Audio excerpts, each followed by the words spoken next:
phần lệ chiều đại nắng lang pha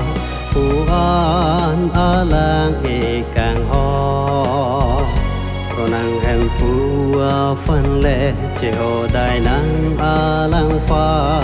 phù an lang e càng ho rồi nàng em phù phần lệ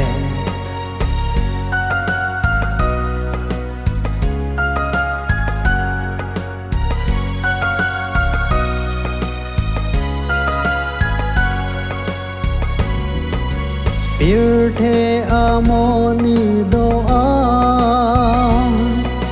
Jeho nang alang pha Ke lun la pen ke kan pen Ninga rong che pilona Birthe amoni doa Jeho nang alang pha Ke lun la pen ke kan pen Ninga rong che pilona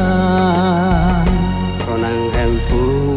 phần lệ chiều đại nắng alang pha Phu an alang e càng ho rồi nàng em phu phần lệ chiều đại nắng lang pha phù an lang e càng ho rồi nàng em phu phần lệ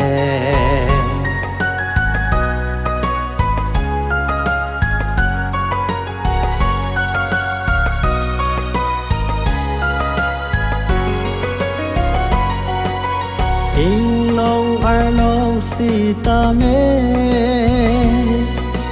dam ra pa che thang dam nang ke du ke plang do an ta pe kroi pet nang Giêsu pha in long ar long si ta me dam ra pa che thang dam nang ke du ke plang do an ta pe kroi pet nang Giêsu pha rồi nàng em phu phần lệ chiều đại nắng lang pha phù an lang e càng ho rồi nàng em phu phần lệ chiều đại nắng lang pha phù an lang e càng ho rồi nàng em phu phần lệ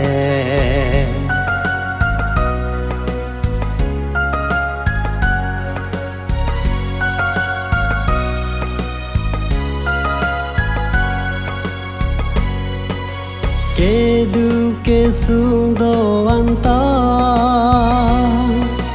o dai non Giêsu a pha alang sinang pe jok po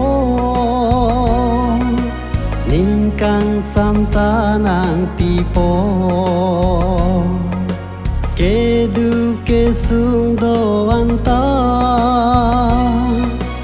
o dai non Giêsu a pha alang sinang pe jok po ning kang sam ta nang pi po rồi nàng em phu phần lệ chiều đại nắng lang pha phù an lang e càng ho